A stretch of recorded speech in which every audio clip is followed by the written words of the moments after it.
Kamusta Aquarius? Welcome to Like a Tarot. Alamin natin sa card na ito kung ano ang dapat gawin, i-manifest, or isipin.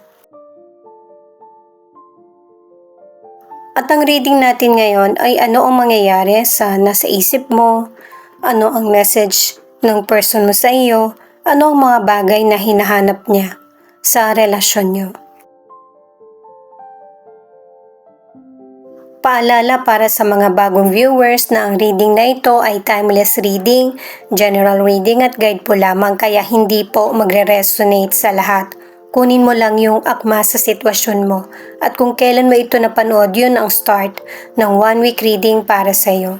Ikaw na bahala magpalit kung si person mo ito o ikaw. Ang ibig sabihin ng card na ito na kung ano man yung nangyayaring sitwasyon sa buhay mo ay mas isipin mo yung positibo. Kumbaga yung mga negative, palitan mo ng positive na magtiwala ka sa sarili mo at saka iwas ka lang muna sa mga negatibong usapin. Mas yung positive ang i-apply mo sa buhay mo, yung sa paligid ba. Alamin pa natin gamit naman ng tarot cards kung ano pa yung masasabi patungkol sa nasa isip mo.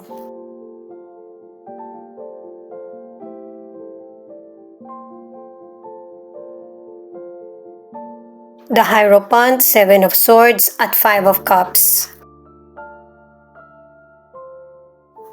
Naka-dalawang cards ka na gusto mong isave ka ni God sa mga nangyayaring kalungkutan or sitwasyon sa buhay mo. Kasi ang ilan sa inyo nagkaroon ka ng kaaway or merong taong naging malayo na ang loob sa iyo at hindi ka masaya sa ganitong pagbabagong nangyayari. At ang advice ng cards, mahirap man ito gawin, piliin mo pa rin kung ano yung nararapat at saka tama para sa sitwasyon mo, lalo na kung makakapagpagaan sa kalooban mo. Sa career, ang ilan sa inyo business owner o kaya ikaw yung boss sa grupo. O kaya napagkakatiwalaan.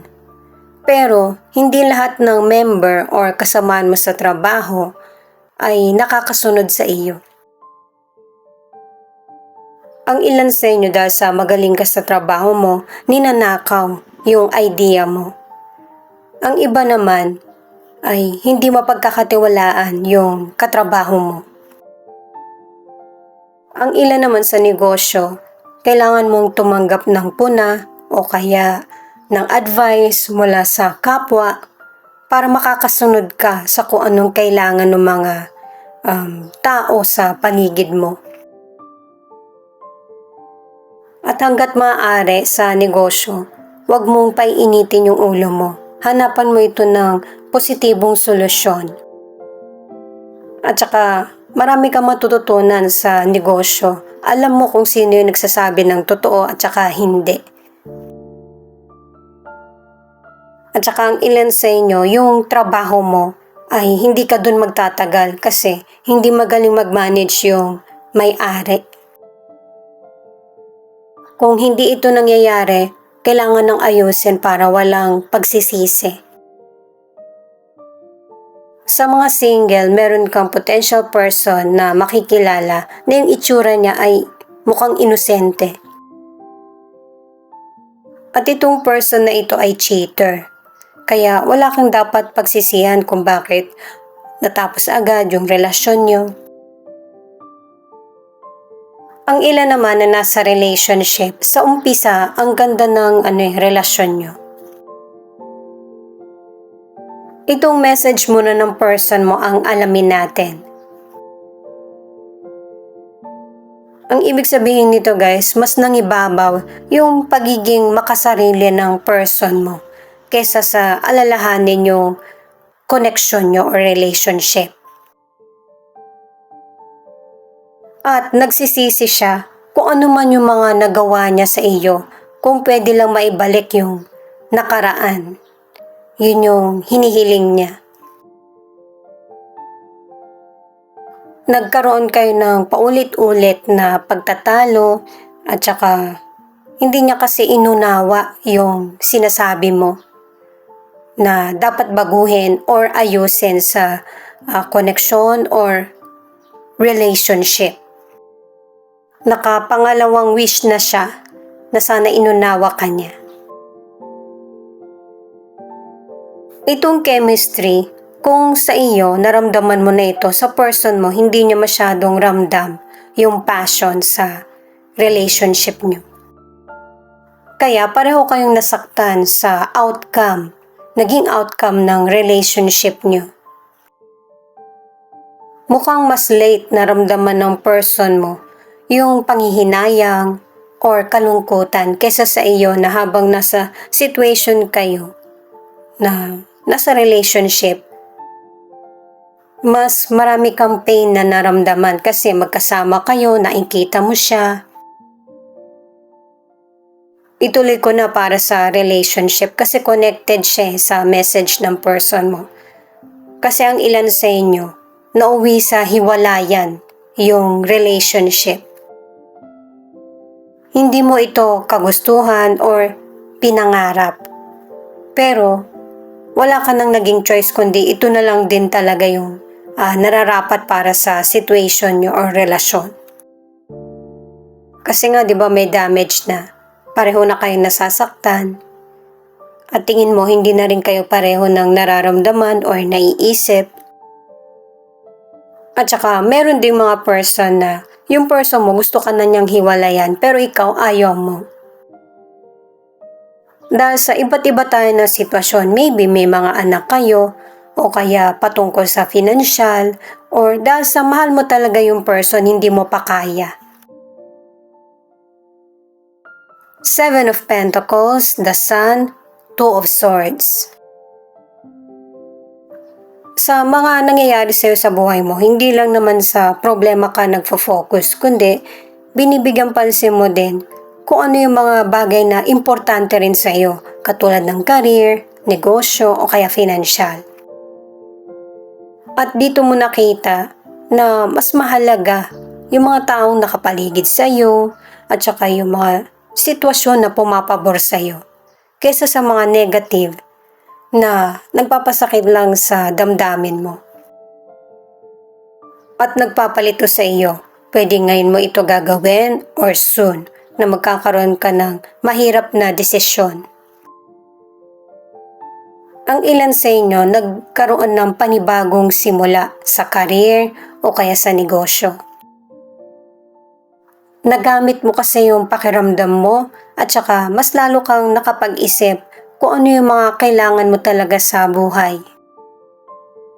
At dahil sa mas na-focus ka sa career o kaya sa negosyo, naging maganda ang balik nito sa iyo. Dalawang cards ang nagsasabi na naging maganda yung pasok ng financial sa iyo, na yung hard work mo ay inaani mo na. Kahit yung mga nahiram mong financial, unti-unti mo nang mababayaran. At saka, nung nagkaroon ng paghihirap sa career, sa negosyo or financial, marami kang natutunan. Kaya yung financial na meron ka ay pagkakaingatan mo na ngayon. Iiwasan mo na din yung luho para matugunan mo yung kailangan mo sa financial. Ang ilang single dahil nga nakakilala ka ng cheater na person, alam mo na kung ano yung susunod na gusto mong magkaroon na relasyon. At saka ini-enjoy mo ngayon yung pagiging single. Hindi mo masyado iniisip yung love life kahit gusto mong magkaroon nito. Pero meron darating. Dalawang person siya. Or ang ilan sa inyo, ikaw yung may nagugustuhan na dalawang person. Pero hindi mo pa to sinasabi dun sa taong gusto mo kasi hindi ka pa naman nakakapili. General reading ito guys, kaya kunin mo lang yung akma sa sitwasyon mo. Ikaw na rin magpalit kung si person mo ito o ikaw. Alam ng person mo yung mga maling gawain niya, pero kahit siya nahihirapan na baguhin ito. Nakadalawang cards na siya para sa hindi pagiging tapat. At alam niya na ito yung nakasira sa relasyon niyo. At saka nakita rin sa iyo ng person mo kung gaano ka nasaktan or naging broken-hearted sa nangyari sa relationship niyo. Yun bang nakonsensya? At magkikita kayo ulit ng person mo. Susuyuin ka niya na bumalik ka sa kanya. At alam din niya na may hirapan siya na ayusin yung relationship niyo na nagkaroon na ng lamat. Pero susubok pa rin itong person na ito. Dalawang cards yung nagsasabi. Kaya pala ganun na lang yung pinapakita ng cards kasi nakadalawang cards ka na ikaw sobra kang nagsisikap na maayos yung relationship nyo. At anuman yung mga hindi klaro na sitwasyon sa relationship nyo, magkakaroon ng linaw. Kumbaga, bigla na lang darating yung sitwasyon, malalaman mo, or sa person mo mismo, maririnig ko ano yung mga nangyari.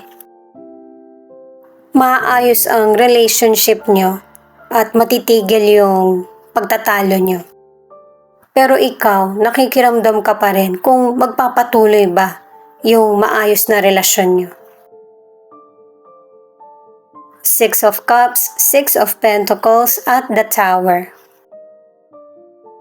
Kahit merong painful na situation, hindi nyo ito ipinaparamdam or ipinapakita sa mga taong nasa paligid nyo. Lalo na kung meron kayong anak na nagkakaroon ng pagbabago sa takbo ng relasyon nyo. Ayaw nyo silang mag-alala or mag-isip.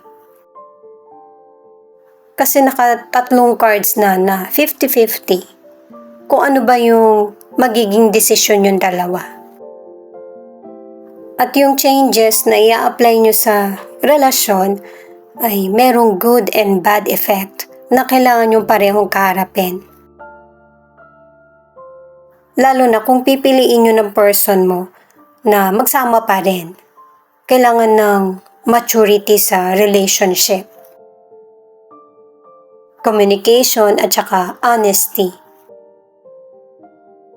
Inuna ko na yung sa relationship kasi nagtuloy-tuloy siya At saka matagal kayong magsasama ng person mo. Ang ilan sa inyo magkahiwalay man ay may chance na magkikita pa din. Pero hindi na kayo yung nagbabangayan. Parang normal na sa inyo na ganito yung setup ng connection.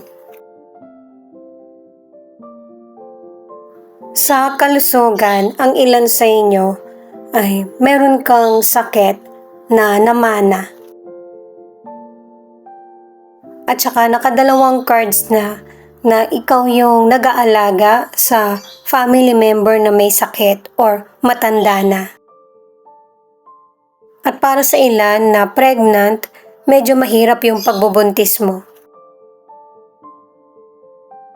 At saka ingat din para sa ilan sa biglaang sakit at mag-ingat din sa aksidente. Maging alerto sa paligid. Sa mga single, ang ilan sa inyo, meron kang matagal ng kilalang person na nagkakasundo kayo. Sa ngayon, magkaibigan pa lang kayo.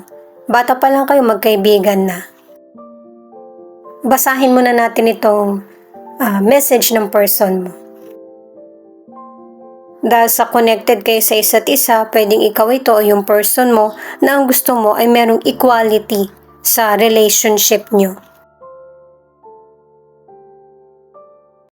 Kasi itong next card, napapansin mo na hindi napapahalagahan kung ano man yung nasa isip mo or gusto mangyari sa relasyon. At nagkakaroon ng misunderstanding na akala ng person mo ay gusto mo ikaw yung mangibabaw sa relasyon na hindi naman. At saka 'di ba meron ngang person na gustong magkaayos kayo, maayos yung relasyon nyo, pero ang tingin niya mukhang marami na siyang atraso sa iyo at mukhang imposible na magkaayos kayo. At itong forgiveness ang isa sa dahilan na tingin niya mahihirapan kang ibigay sa kanya or sabihin dahil sa mga past issues. Doon mo talaga marirealize yung halaga ng isang person kapag wala na siya sa iyo. At base sa mga cards, ang hinahanap ng person mo sa isang relasyon ay yung person na makakaunawa sa kanya. Kasi alam din niya sa sarili niya na marami siyang weakness. Pero guys, syempre, ang dapat mong mas bigyan ng pansin ay yung mga positive, hindi yung magbibigay ng kalungkutan lang sa iyo. At itong justice na card ay nagsasabi na magkakaroon ka ng good karma. Lalo na kung naging fair ka sa kapwa mo.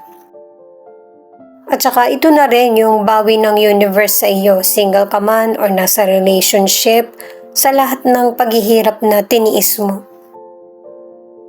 Ibibigay yung nararapat at karapat-dapat na para sa iyo. Dito naman sa charms, pwedeng hanggang dito maka-resonate ka or hanggang sa tarot cards lang. Ikaw na lang bahalang tumukoy. Thank you nga pala sa mga nag-like, share, comment, and subscribe. Ingat po kayo palagi saan man kayo naroon. Ito naman yung ilan sa zodiac sign na nangunguna sa reading na ito.